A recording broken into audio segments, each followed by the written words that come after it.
Hello বন্ধুরা, good morning. কেমন আছো তোমরা সবাই? আশা করি ভালো আছো। মামি ব্লগ চ্যানেলে তোমাদেরকে অনেক স্বাগত।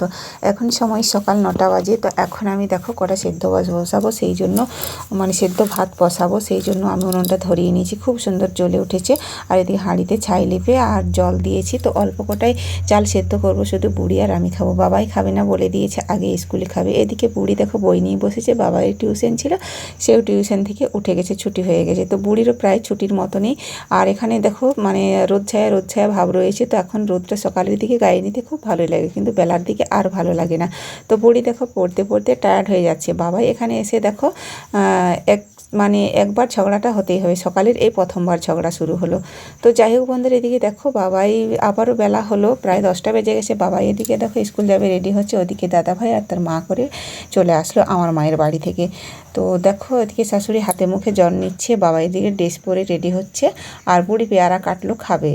তো শাশুড়ি হাতে মুখে জল নিয়ে দেখো চলে এসেছে। আবার এদিকে ব্যাগটা খুলে দেখাতে, মায়ের বাড়ি থেকে মা কী সব দিয়ে পাঠিয়েছে সেগুলো আবার দেখো এখান থেকে বার করছে। বাবাই বসেছে দেখার জন্য। তো এতে কি আছে, যেহেতু ঘর ঢালাই হয়েছে, নতুন বাড়ি ছাদ ঢালাই হলো, তো সেই জন্য কিছু মিষ্টি আর দেখো ভোগ প্রসাদ পাঠিয়েছে। তো সেগুলোই এখন বাবাই দেখো খুলে দেখছে। তো বন্ধুরা দেখো সকালের খাওয়া দাওয়া সেরে কাজকর্ম আর কী সব করলাম সে কোনো কিছুই তোমাদের সাথে শেয়ার করা হয়নি। তো এখন বাজে প্রায় 2:45। তো আমার স্নান হয়ে গেছে, দুপুরে রান্না পুরো কমপ্লিট, সমস্ত কিছু কাজ গোছগাছ করে নিয়েছি। তো এবার কিন্তু খাবো। তো সেই জন্য আজকে খেতে একটু লেটই হয়ে গেল, বললাম না, প্রায় 3টে বাজতে গেলো। 3:45 বাজে, 3টেই বাজতে গেল। আর ওদিকে দেখো খাবার বেড়ে নিয়েছি দুটো জায়গাতে, তোমাদের দাদাভাইয়ের আর আমার। বাবাই খাবে না। আর বুড়ি এখন কি বলবো, মনে হয় ঘুমিয়ে গেছে, পড়ছিল। তো যাই হোক সেটা পরে দেখছি। তো আজকে দেখো পুঁই ডাঁটা শাক আলু দিয়ে চচ্চড়ি করেছি, আর আলু উচ্ছির ভাজা, আর শামুক আর সজনে ডাঁটা দিয়ে একটা চচ্চড়ি বানিয়েছি। তো আজকের এই রান্না করেছি। আজ তেমন কিছু ঝোল তরকারি বানানো হয়নি, তো ও দিয়েই যথেষ্ট। এদিকে বাবা স্কুল থেকে ফিরে এসেছে, এসে খুব টায়ার্ড, সরস্বতী পুজোর খাওয়া দাওয়াটা বাকি ছিল, তো সেটাই আজকে খাওয়া দাওয়া হয়েছে। স্কুলে খিচুড়ি, চাটনি আর সবজির তরকারি, 1 পিস করে মিষ্টি, এগুলোই বললো মা দিয়েছিল। তো সেটা খেয়েছে। তারপর দেখো আবার রোদে এসেছে। তো এখন বললাম 3টে বাজে, খুব রোদ পড়েছে। তো বাবাই একটু অস্বস্তি বোধ করছে, সেই জন্য বিশ্রাম করছে। আর কি স্নান করেনি, পরে স্নান করবে। তো এইদিকে দেখো বুড়ি কী করছে, চলো একবার দেখে নিই রুমের ভিতরে। তো বললো মা আমি তো পড়ছি, তো পড়তে পড়তে আমি যদি ঘুমিয়ে যাই আমাকে আর তোলো না। তো লাইট জ্বাললাম, কখনই লাইটটা কে অফ করেছিল জানি না। তো সত্যিই ঘুমিয়ে গেছে। এই যে ফ্যান চালিয়ে, রোদের তাপটা বেশ ভালোই লাগছে এখন সময়। তো যাই হোক ঘুমিয়ে যখন গেছে আর ওকে তুলবো না। ঘুমানো ঘুমটা হলেই হয়তো শরীরটা ভালো লাগবে। আর ঘুমোতে ঘুমোতে আজকাল তুলে দিলে সেখানে আর ভালো লাগবে না শরীরটা, তাই না? তো যাই হোক বন্ধুরা দেখো এখন সন্ধে হয়ে গেছে, সন্ধে বলতে প্রায় 7টা বাজে। তো মায়ের বাড়ি থেকে যে মিষ্টিটা এসেছিলো সেটা এখন দেখো বাবাই একটা নিয়ে খাচ্ছে। একটা নয়, দিনে কতবার যে খেলো তার অগুন্তি, ওই খাচ্ছে মিষ্টিটা। তো যাই হোক এখন দেখো ও নিচ্ছে, তারপর বাকি মিষ্টিটা আমি ফ্রিজের মধ্যে রেখে দেবো, সেই জন্য ফ্রিজের কাছে চলে আসলাম। আর তোমাদের দাদাভাই আজকে এটা বিকেল দিকে দেখো মুছে বেশ পরিষ্কার করছে। এবার তো এটা ব্যবহার হবে, যেহেতু রোদ বাড়ছে, তো সব কিছু ঠান্ডা কোল্ড ড্রিঙ্ক নিয়ে আসতে হবে এখানে। তো সেই জন্য পরিষ্কার করলো, ধুয়ে মুছে।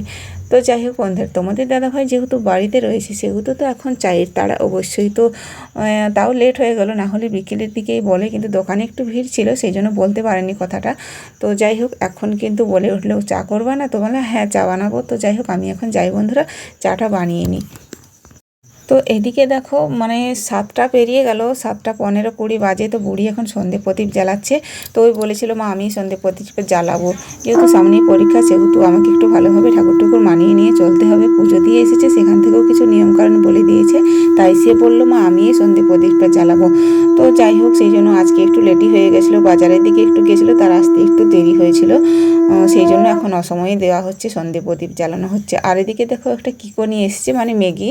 তো সেটাই বাবাইয়ের বায়না, এখন খেয়ে তারপর সে বই পড়তে বসবে। তো এদিকে চা বসিয়ে দিয়েছি দেখো, লাল চাই হবে। সব কিছু সমস্ত জায়গায় একই সঙ্গে দিয়ে তারপর আমি উনুনটা ধরিয়ে নিয়ে চাটা বসিয়ে দিয়েছি।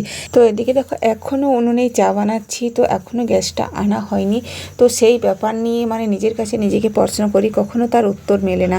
তো কি করব বলো, নিজের সমস্যা নিজের কাছে নিজেকে তো সবটাই বুঝে নিতে হয়। আর এখন একটু কি বলবো, পয়সার খুব হাতে হাত খালি হয়ে গেছে, সেই জন্য আনিয়ে নিতে পারিনি, সত্যিটাই বললাম। তো হ্যাঁ বন্ধুরা, একটা প্রশ্ন তো তোমাদের কাছে থাকতেই পারে মুখে মুখে সবারই, তাই না, যে দিদিভাই তোমার বাড়িতে দোকান রয়েছে, দোকান ব্যবসা চালাচ্ছ, আর তোমাদের দাদাভাইও একটা মানে যেহেতু মানে কাজ করে ইনকাম করে, তো সেহেতু তোমার এত কিসের পয়সার হাত খালি, এত কিসের তোমার টাকা পয়সা শর্ট পড়ে গেছে যার জন্য তুমি গ্যাসটা আনিয়ে নিতে পারো না? তো হ্যাঁ বন্ধুরা, যেটা সত্যি সেটাই বলি তোমাদেরকে।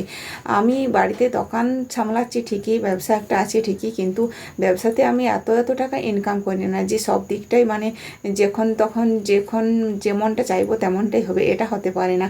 তো কি বলবো, আমি সংসারে যেটুকু আমার খরচ হয়, খাওয়া খরচ থেকে একদম ডাক্তারি, পোশাক আশাক, এই সমস্ত কিছু সবটাই তো সামলে নিতে হয় সেই ব্যবসার উপরে নির্ভর করে।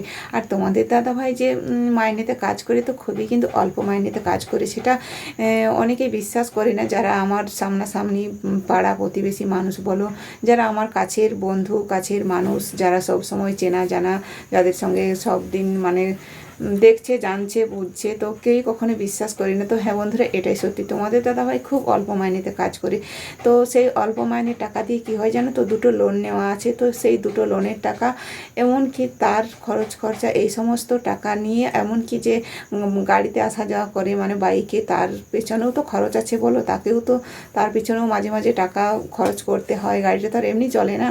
তো এই সমস্ত কিছু নিয়ে কিন্তু তার মাইনের টাকা সমস্তটাই খরচ হয়ে যায়।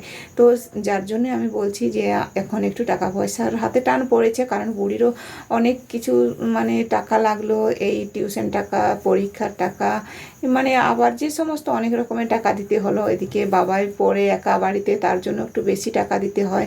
তো এই সমস্যাগুলো মানে জন্যই আমি বারবার বলছি তোমাদেরকে যে আমার হাতে এখন টাকা পয়সা নিয়ে একটু খুব টানে টানে চলছে, আর তার জন্য গ্যাসটা অতটা আনার ইচ্ছে হয়নি। আর কথা হচ্ছে যে অনেক দিন ধরে যেহেতু একটা অভ্যেসে পরিণত হয়ে গেছে, আমি চা বানাচ্ছি উনুনে, যেহেতু আমার কোনো প্রবলেম হচ্ছে না। মানে একটা জিনিস যদি অভ্যেসে পরিণত হয়ে যায় না, সেটাতে আর তখন কষ্ট লাগে না, মানে সেই অভ্যেসটাই তখন মানে বরাবর কি বলবো চলতে থাকে, তো আর কোনো সমস্যা হয়নি। তো যেমন আমি একটা তোমাদেরকে কথা বলি, আমি যেমন ইউটিউবে ভিডিও করছি, তো প্রথম যেহেতু আমাকে লজ্জা পেত, নাচতে পারতাম না, আর আমি এমনিতেও নাচতে ভালো জানি না, তবু যেটুকু পারি নিজের চেষ্টাই করি। আর কি বলবো, কখনো আমি যখন ইউটিউবে শর্ট ভিডিওগুলো বানাতাম, আমি মুখে কোনো মানে মুখটা নাড়তামই না, একদম চুপচাপ থাকতাম প্রথম লজ্জা পেত। তো সেই লজ্জা ভয়টা এখন কিন্তু কেটে গেছে, সেরকম একটা অভ্যেসে পরিণত হয়ে গেছে। তো যার জন্য কি বলবো আজকে, হ্যাঁ মানে এসব জিনিস কি বলবো প্রথম সবাইয়েরই একটা কেমন যেন হয়ে থাকে, কিন্তু পরে একটা অভ্যেসে পরিণত হলে সেটাই কিন্তু ঠিকঠাক তখন মানিয়ে নেওয়া যায়, তাই না? তো যাই হোক বন্ধুরা, আজকের ভিডিও মনে হচ্ছে অনেক বড় হয়ে গেল, তো কি বলবো আর বেশি বকবক করবো না, ভিডিওটা আজকে এখানেই শেষ করছি। দেখা হচ্ছে পরের দিন আবার একটা অন্য ব্লগের সাথে। তো তখনই তোমরা সবাই কিন্তু ভালো থেকো, সুস্থ থেকো। আজকে আমাদের সবাইকে টাটা বন্ধুরা, গুড নাইট।